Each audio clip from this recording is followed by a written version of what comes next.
ഇപ്പോൾ ഇന്നലെ രാത്രി മുതലുള്ള സംസ്കാരം നടക്കുന്നത്. ഏതായാലും തെരച്ചിലിന് തുടരും. ജില്ലാ ഭരണകൂടം ആവശ്യപ്പെടുന്നതുവരെ തെരച്ചിൽ തുടരുമെന്ന് സൈന്യം വ്യക്തമാക്കിയിരിക്കുന്ന ഒരു സാഹചര്യമുണ്ട്. പക്ഷേ സന്നദ്ധ പ്രവർത്തകരുടെ എണ്ണം നിജപ്പെടുത്തിയിരുന്നു. ഇന്ന് തെരച്ചിൽ നടത്തിയത് 12 സോണുകളിലായിട്ടാണ് തെരച്ചിൽ നടത്തിയത്. അതിൽ തന്നെ 50 പേര് വീതമുള്ള സംഘങ്ങളായിട്ട് തിരിഞ്ഞുകൊണ്ടുകൂടിയാണ് തെരച്ചിൽ നടത്തിയത്.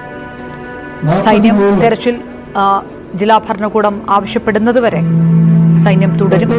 അതിനുശേഷം ഘട്ടം ഘട്ടമായിട്ട് ആ തെരച്ചിൽ പ്രവർത്തനവും സംസ്ഥാന ഭരണകൂടത്തിന് കൈമാറാൻ കൂടിയാണ് സൈന്യം തീരുമാനിച്ചിരിക്കുന്നത്.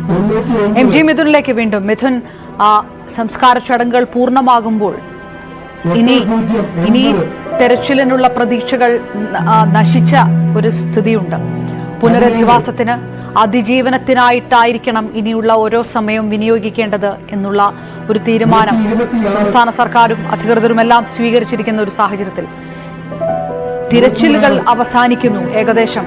അത് അല്ലെങ്കിൽ ഇനിയൊരു പ്രതീക്ഷയുടെ വെളിച്ചം മണ്ണിനടിയിൽ നിന്ന് കിട്ടാനില്ല എന്നുള്ള ഒരു ധാരണയിലേക്കും ഒരു തീരുമാനത്തിലേക്കും കൂടി എത്തുകയാണ് ഈ സംസ്കാര ചടങ്ങുകൾ പൂർത്തിയാകുന്നതോടെ എന്നുകൂടി വേണ്ടേ അനുമാനിക്കാൻ?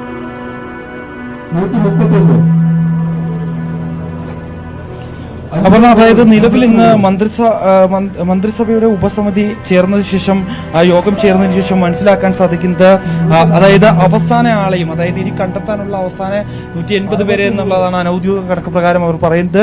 അത്രയും പേരെയും കണ്ടെത്തുന്നതിന് വേണ്ടിയുള്ള തെരച്ചിൽ തുടരും. ഒരു പാതി വഴിക്കിട്ട് ഉപേക്ഷിച്ചു പോകുന്ന കാര്യമില്ല.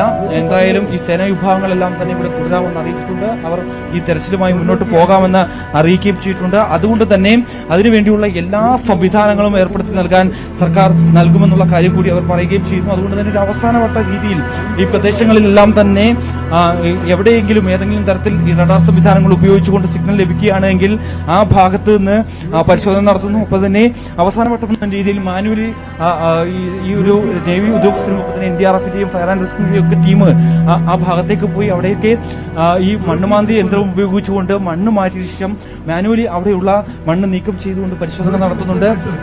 അങ്ങനെ ഇന്ന് ഈ ചൂരൽമല ഒപ്പം തന്നെ മേപ്പാടി അടക്കമുള്ള മുണ്ടക്കൈ അടക്കമുള്ള മേഖലയിലായിരുന്നു ഇന്ന് പരിശോധന നടത്തിയത്. ആ ഭാഗത്ത് നിന്നും തന്നെ ഇന്ന് കണ്ടെത്താൻ സാധിക്കുകയും ചെയ്തിട്ടില്ലായിരുന്നു. മൃതദേഹ ശരീരഭാഗങ്ങളോ അല്ലെങ്കിൽ മറ്റേതെങ്കിലും കാര്യങ്ങളോ ഒന്നും തന്നെ അവിടെ നിന്ന് കണ്ടെത്താൻ സാധിക്കുകയും ചെയ്തിട്ടില്ലായിരുന്നു ആ പ്രദേശത്ത് നിന്ന്. ഒപ്പം തന്നെ ഇന്ന് ഒരു 3 സെക്ടറായിട്ടായിരുന്നു 3 റീജിയനായിട്ട് തിരിച്ചുകൊണ്ടായിരുന്നു ഈ ഒരു പരിശോധന നടത്തിയത്. നാളെ മറ്റു ഭാഗങ്ങളിലേക്ക് കൂടി അതായത് അവസാന വട്ടത്തിൽ ഒന്നുകൂടി ഉറപ്പിച്ചതിന് ശേഷം 100% ഉറപ്പുവരുത്തിയതിനു ശേഷം അവിടെയൊന്നും ഇനി മൃതദേഹങ്ങളില്ല അല്ലെങ്കിൽ മറ്റ് ശരീരാവശിഷ്ടങ്ങളൊന്നും തന്നെ ഇല്ല എന്ന് ഉറപ്പുവരുത്തിയതിനു ശേഷം മാത്രമാണ് മുന്നോട്ട് പോവുകയും ചെയ്യുന്നത്. ഒപ്പം തന്നെ ഇനിയുള്ളത് ഈ താഴെപ്പു ഭാഗമാണ്. അതായത് ഈ പ്രദേശവാസികൾ പറയുന്നതും അത് തന്നെയാണ്. കൂടുതൽ പേരുടെ മൃതദേഹങ്ങൾ ലഭിച്ചത് ഈ ചാലിയാർ പുഴയിൽ നിന്നാണ്. ആ സമയത്തൊക്കെ ഒരു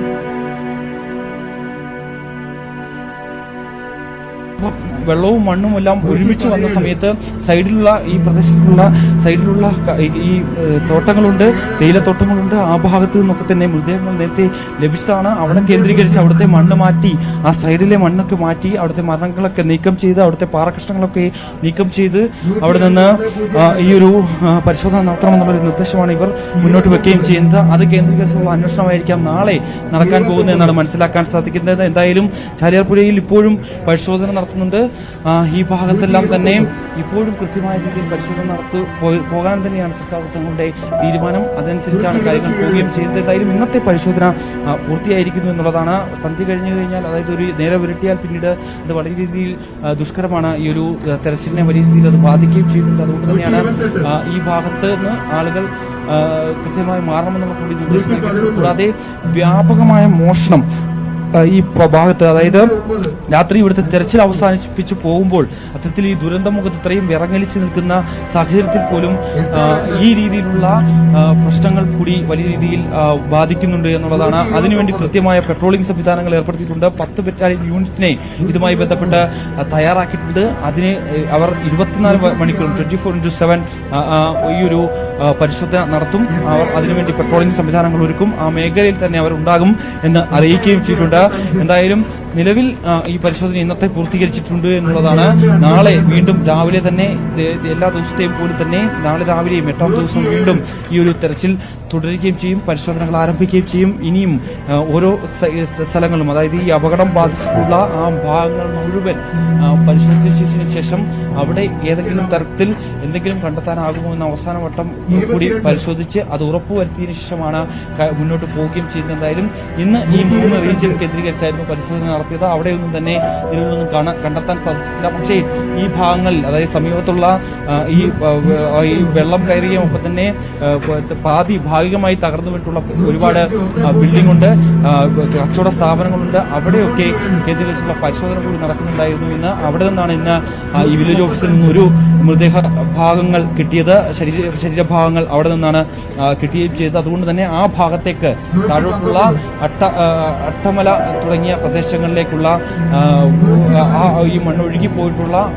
ആ ദുരന്തം കൂടുതൽ വ്യാപിച്ചിട്ടുള്ള ആ മേഖലയിലേക്ക് കൂടി നാളെ പരിശോധന നടത്തുമെന്നാണ് അറിയിച്ചിട്ടുള്ളത്. ഒപ്പം തന്നെ ചാലിയാർപ്പുഴയിലെ പരിശോധന വീണ്ടും തുടരും.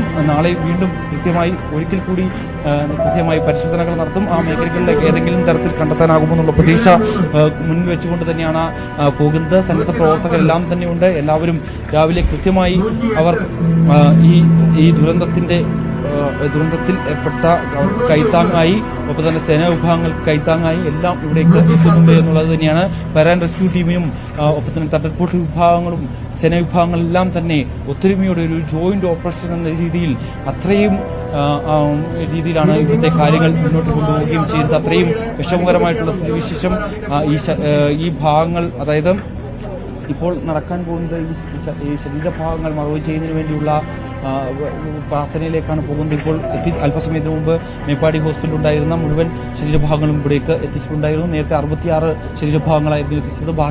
ബാക്കി കൂടി അല്പസമയത്തിന് മുമ്പ് ഇവിടേക്ക് എത്തിച്ചിട്ടുണ്ട്. ഇനി സർവ്വമത പ്രാർത്ഥന നടക്കാൻ പോവുകയാണ്. അതിനുശേഷം അത് മറവ് ചെയ്യുന്നതിന് വേണ്ടിയുള്ള നടപടിക്രമങ്ങളിലേക്ക് പോകും. അതിനുവേണ്ടിയുള്ള ഖബർസ്ഥാനടക്കം ഇവിടെ ഒരുങ്ങിക്കൊണ്ടിരിക്കുകയാണ്. അതിനുവേണ്ടി ഫ്ലാഷുകൾ ഉപയോഗിച്ച് പ്രത്യേകം എല്ലാത്തിനും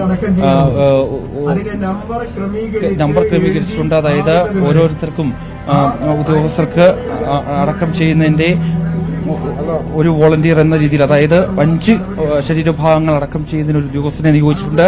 ആ ഉദ്യോഗസ്ഥനൊപ്പം ഒരു വോളണ്ടിയറും ഉണ്ടാകും. അവരാണ് ഈ അടക്കം ചെയ്യുന്നത്. അതിനുശേഷം അത് മൂടിയതിനു ശേഷം അതിനൊപ്പം DNA പരിശോധന റിപ്പോർട്ട് അടക്കം അതിനകത്തുണ്ടാകും. ഒപ്പം തന്നെ ഇതിന്റെ നമ്പറും, അതായത് പ്രത്യേകം തയ്യാറാക്കിയിട്ടുള്ള ആ രേഖകൾ പ്രകാരം നൽകിയിട്ടുള്ള നമ്പർ കൂടി അതിൽ ഉൾപ്പെടുത്തി ആ കല്ല് സ്ഥാപിച്ചതിന് ശേഷമാണ് ഈ സംസ്കാര ചടങ്ങുകൾ പൂർത്തീകരിക്കുന്നത്. എന്തായാലും നിലവിൽ രാത്രിയോടുകൂടി തന്നെ, കഴിഞ്ഞ ദിവസം ഏറെ വൈകിയായിരുന്നു, രാത്രി 10:30 സംസ്കാര ചടങ്ങുകൾ കഴിഞ്ഞ ദിവസം ആരംഭിച്ചത്. അത് ഏകദേശം 12:30 ആണ് അത് അവസാനിക്കുകയും ചെയ്തതായിരുന്നു. ഇന്ന് വൈകിട്ട് 3 മണിയോടുകൂടി ആരംഭിച്ച ചടങ്ങുകളാണ്, സംസ്കാര ചടങ്ങുകളാണ്. അതിപ്പോൾ പുരോഗമിക്കുകയാണ്. എന്തായാലും ഇത് പൂർത്തീകരിച്ചതിന് ശേഷം മറ്റ് ഇനി എത്തരത്തിൽ അൺഐഡന്റിഫൈഡ് ആയിട്ടുള്ള ബോഡികളൊന്നും തന്നെ ഇല്ല എന്നുള്ളതാണ്. മറ്റ് മൃതദേഹങ്ങളൊക്കെ തന്നെ ഈ മേപ്പാടി ഹോസ്പിറ്റലുകളിലും ഒക്കെ തന്നെ താൽക്കാലികമായി സജ്ജീകരിച്ചിട്ടുള്ള മോർച്ചറികളിലും ഒക്കെ ഉണ്ട്. കാരണം ഈ ബന്ധുക്കൾ തിരിച്ചറിഞ്ഞിട്ടുള്ള മൃതദേഹങ്ങളുണ്ട്. അവയൊക്കെ തന്നെ ഏറ്റെടുക്കാൻ പറ്റുന്ന രീതിയിൽ അവരുടെ ബന്ധുക്കൾ പലരും ഹോസ്പിറ്റലുകളിലാണ് കഴിയുന്നത്. അവർക്ക് തിരികെ കൊണ്ടുപോകാൻ പറ്റാത്ത സ്ഥിതിവിശേഷമുണ്ട്. ആ പ്രദേശത്തുണ്ടായിരുന്ന, അല്ലെങ്കിൽ ഇത് അടക്കം ചെയ്യാൻ കഴിയാത്ത രീതിയിൽ ഉള്ള ആളുകളുണ്ട്. അതുകൊണ്ട് തന്നെ അതൊക്കെ കേന്ദ്രീകരിച്ച് അവ സൂക്ഷിക്കുന്നതിന് വേണ്ടി മാത്രമാണ് ഇപ്പോൾ നിലവിൽ ഈ മോർച്ചറികളിൽ മൃതദേഹം സൂക്ഷിക്കുകയും ചെയ്തിട്ടുള്ളത്. എന്തായാലും അതെല്ലാം നേരത്തെ തന്നെ തിരിച്ചറിഞ്ഞവയാണ്. എന്തായാലും അത്രത്തോളം ദുഃഖകരമായിട്ടുള്ള, അത്രത്തോളം ഭീതിയിലാഴ്ത്തുന്ന തരത്തിലേക്ക് കാര്യങ്ങൾ പോകുന്നു എന്നുള്ളതാണ്. ഇനി എന്തായാലും നേരത്തെ അപർണ സൂചിപ്പിച്ചപ്പോൾ തന്നെ ഇനി അതിജീവനത്തിന്റെയും ഒപ്പം തന്നെ പുനരധിവാസത്തിന്റെയും ഒക്കെ നാളുകളാണ്. അതിനുവേണ്ടിയുള്ള എല്ലാ ശ്രമങ്ങളും, എല്ലാ ക്രമീകരണങ്ങളും ആരംഭിച്ചു കഴിഞ്ഞിട്ടുണ്ട്. നാളെ വിദ്യാഭ്യാസ മന്ത്രി ഇവിടേക്ക് എത്തുന്നുണ്ട്. കാരണം പല കുട്ടികൾക്കും സ്കൂളുകളടക്കം തകർന്നു പോയിട്ടുണ്ട്. പല കുട്ടികൾക്കും ഇന്ന് മുതൽ, അതായത് അധ്യയനം വീണ്ടും വയനാട് ജില്ലയിൽ ആരംഭിച്ചിട്ടുണ്ടായിരുന്നു. കഴിഞ്ഞ ഒരാഴ്ചയായി വിദ്യാലയങ്ങൾക്കെല്ലാം തന്നെ അവധിയായിരുന്നു. ഇന്ന് വീണ്ടും മറ്റ് ഈ ഒരു ക്യാമ്പുകൾ പ്രവർത്തിക്കാത്ത മറ്റ് സ്കൂളുകൾ എല്ലാം തന്നെ ഇന്ന് തുറന്ന് പ്രവർത്തിക്കുകയും ചെയ്തിട്ടുണ്ട്. ബാക്കി സ്കൂളുകൾ, ഈ ക്യാമ്പുകൾ പ്രവർത്തിക്കുന്ന സ്കൂളുകളിലും ഒപ്പം തന്നെ ഈ അപകടം ഉണ്ടായ പ്രദേശത്തുണ്ടായിരുന്ന വിദ്യാർത്ഥികളുടെ കാര്യങ്ങൾ അവരെ ഇനി പുനരധിവസിപ്പിക്കുകയും ഒപ്പം തന്നെ അവരുടെ പഠനം എങ്ങനെയാണ് എന്നടക്കമുള്ള കാര്യങ്ങൾ ചർച്ച ചെയ്യുന്നതിന് വേണ്ടിയാണ് വിദ്യാഭ്യാസ മന്ത്രി നാളെ ഈ മേഖലകളിലേക്ക് വരുന്നത്. ഇവിടെ സന്ദർശിച്ച ശേഷം കൃത്യമായി മന്ത്രിസഭാ ഉപസമിതിയുമായി കൂടിയാലോചനകൾ നടത്തും. ഉദ്യോഗസ്ഥ സംഘങ്ങളുണ്ട്. ഇവരെ എവിടെയാണ് അക്കോമഡേറ്റ് ചെയ്യുക, ഏത് സ്കൂളിലാണ് ഈ കുട്ടികളെ പിന്നീട് അക്കോമഡേറ്റ് ചെയ്യുക എന്നടക്കമുള്ള കാര്യങ്ങൾ പരിശോധിക്കുകയും ചെയ്യും. കൂടാതെ ഈ അതായത് ടൗൺഷിപ്പ് അടക്കം പ്ലാൻ ചെയ്തുകൊണ്ട് തന്നെ ഇവരെ പുനരധിവസിപ്പിക്കുന്നതിന് വേണ്ടി കെട്ടിടങ്ങൾ നിർമ്മിക്കുന്നതിന് വേണ്ടിയുള്ള ശ്രമങ്ങളുണ്ട്. അതിനുവേണ്ടിയുള്ള എല്ലാ സജ്ജീകരണങ്ങളും ഏർപ്പാടാക്കിയിട്ടുണ്ട് എന്നാണ് മന്ത്രിമാർ പറയുന്നത്. ഈ ഒരു ദുരന്തമുഖത്തെ ചുമതലയുള്ള മന്ത്രി എ കെ ശശീന്ദ്രനും ഒപ്പം തന്നെ മന്ത്രി കെ രാജൻ ഉൾപ്പെടെയുള്ളവർ ഇന്ന് രാവിലെയും അവിടെ സന്ദർശനം നടത്തുകയും ഒപ്പം തന്നെ മാധ്യമങ്ങൾ കണ്ടപ്പോൾ വ്യക്തമാക്കിയ പ്രധാനപ്പെട്ട കാര്യങ്ങൾ ഇത് തന്നെയായിരുന്നു. ഒപ്പം തന്നെ ഇനിയുള്ളത്, അതായത് പല അപകടങ്ങളുണ്ടാകുമ്പോഴും പല ദുരന്തങ്ങളുണ്ടാകുമ്പോഴും ഈ ഒരു പ്രശ്നം പ്രധാനമായും നിലനിൽക്കുന്നത് ഇവരുടെ രേഖകളെല്ലാം തന്നെ ഈ ഒരു അപകടത്തിൽ നശിച്ചു പോകുന്നതാണ്. ഐഡന്റിറ്റി കാർഡോ അല്ലെങ്കിൽ മറ്റ് രേഖകളോ മറ്റ് സംഭവങ്ങളോ ഒന്നും തന്നെ ഇവർക്ക് പക്കലുണ്ടാകില്ല. അതുകൊണ്ട് തന്നെ അതിനുവേണ്ടിയുള്ള നടപടികൾ വേണമെന്നുള്ള ആവശ്യം മുന്നോട്ട് വന്നിട്ടുണ്ടായിരുന്നു. അത് കേന്ദ്രീകരിച്ച് ഒരു അദാലത്ത്, അതായത് ഈ പ്രശ്നം ഒന്ന് പരിഹരിച്ചതിന് ശേഷം ഈ ഒരു തെരച്ചിലൊക്കെ പൂർണ്ണമായും കഴിഞ്ഞതിന് ശേഷം ഈ അപകടത്തിൽപ്പെട്ടിട്ടുള്ള ഈ ദുരന്തത്തിൽ ഹാനി സംഭവിച്ചിട്ടുള്ള ആളുകളെയൊക്കെ തന്നെ എത്തിച്ച് ഒരു അദാലത്ത് നടത്തി അവർക്ക് കുടുംബാംഗങ്ങൾക്ക് അവരുടെ രേഖകളും മറ്റുമെല്ലാം നൽകുമെന്ന് മന്ത്രിമാർ വ്യക്തമാക്കുകയും ചെയ്തിട്ടുണ്ട്. എന്തായാലും അത്തരത്തിൽ കാര്യങ്ങൾ പോവുകയും ചെയ്യുന്നുണ്ട്. എന്തായാലും പുത്തുമലയിൽ ആണ് നമ്മളിപ്പോൾ ഈ ഒരു സംസ്കാര ചടങ്ങുകൾ പുരോഗമിക്കുന്നത്. പുത്തുമലയിൽ പണ്ട് നമുക്കറിയാം ദുരിതാശ്വാസവുമായി ബന്ധപ്പെട്ട് വലിയ പ്രശ്നങ്ങൾ ചൂണ്ടിക്കാണിച്ചിരുന്നു. വീടുകൾ നൽകിയതുമായി ബന്ധപ്പെട്ടുള്ള ചില പ്രശ്നങ്ങളൊക്കെ ഉണ്ടായിരുന്നു. പക്ഷേ അതൊന്നും ഇത്തവണ ഉണ്ടാകില്ല എന്ന് നമുക്ക് പ്രതീക്ഷിക്കാം.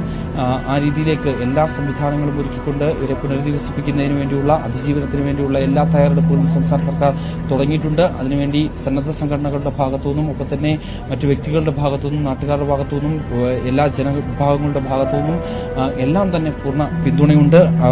മുഖ്യമന്ത്രി ദുരിതാശ്വാസ നിധിയിലടക്കം സംഭാവനകൾ നൽകുന്നുണ്ട്. ഈ ദുരന്തത്തിൽ നിന്ന് കരകയറുന്നതിനു വേണ്ടി ഉള്ള എല്ലാ രീതിയിലും എല്ലാ പിന്തുണയും എല്ലാവരും നൽകുകയും ചെയ്യുന്നുണ്ട് എന്നുള്ളത് തന്നെയാണ്. എന്തായാലും വിമർശനങ്ങൾ സ്വാഭാവികമായും ഉയർന്നു വരികയും ചെയ്യും. പക്ഷേ വിമർശനങ്ങൾ എല്ലാം ഏറ്റുവാങ്ങാൻ തങ്ങൾ തയ്യാറാണ്. പറയുന്നവർ പറയട്ടെ എന്നുള്ളൊരു നിലപാട് കൂടി മന്ത്രിമാർ വ്യക്തമാക്കുന്നു. കൂടാതെ തന്നെ വനമന്ത്രി, അതായത് കേന്ദ്ര വനമന്ത്രി പറഞ്ഞത്, അതായത് ഈ അപകടത്തെപ്പറ്റി പഠിക്കാൻ നിയോഗിച്ച കമ്മിറ്റികളൊക്കെ തന്നെ അതിന് അനുവദിക്കുന്നില്ല എന്നടക്കമുള്ള ചില ആക്ഷേപങ്ങളുണ്ട്. പക്ഷേ ഈ ദുരന്തമുഖത്ത് നിൽക്കുമ്പോൾ ഇങ്ങനെ ഇത്തരത്തിൽ വിമർശനങ്ങൾ ഉന്നയിച്ചുകൊണ്ട് ഒറ്റക്കെട്ടായി മുന്നോട്ട് പോകുന്ന സമയത്ത് ഇത്തരത്തിൽ വിമർശനങ്ങൾ ഉന്നയിച്ചു ആണോ മുന്നോട്ട് പോകേണ്ടതെന്നുള്ള ചോദ്യം കൂടിയാണ് അവർ ഉന്നയിക്കുന്നത്. അതിന് മറുപടി നൽകാനില്ല എന്നും മന്ത്രിമാർ വ്യക്തമാക്കുകയും ചെയ്യുന്നുണ്ടായാലും ഇപ്പോൾ സർവ്വമത പ്രാർത്ഥന ആരംഭിക്കാൻ പോവുകയാണ്. അല്പസമയത്തിനകം തന്നെ അത് ആരംഭിക്കും. അതിനുശേഷം സംസ്കാര ചടങ്ങുകളിലേക്ക് നടക്കും. ഓരോ കവസാരങ്ങളും റെഡിയായിട്ടുണ്ട്. അതിനുവേണ്ടി സ്റ്റാച്ചുകൾ ഉപയോഗിച്ചുകൊണ്ട് അവ ഓരോന്നായി ആഴത്തിൽ കുഴിയെടുത്തുകൊണ്ട് നമ്മളതിൻ്റെ ദൃശ്യങ്ങൾ കാണുന്ന പോലെ തന്നെ അത്രയും നൊമ്പരപ്പെടുത്തി ഇത്രയും സങ്കടത്തിലാഴ്ത്തുന്ന കാഴ്ചകൾ ഓരോരുത്തരും ആരാണോ എന്ന് പോലും അറിയാൻ പറ്റാത്ത ഒരു കാഴ്ച, ഉറ്റവരാരാണോ എന്നൊന്നും തന്നെ അറിയാൻ പറ്റാത്ത ഒരു സ്ഥിതിവിശേഷം. അങ്ങനെ ഒരു രാത്രി കൊണ്ട് എല്ലാം നഷ്ടപ്പെട്ടു പോയ ഒരു ജനവിഭാഗങ്ങൾക്കിടയിലാണ് നമ്മൾ നിൽക്കുന്നത്.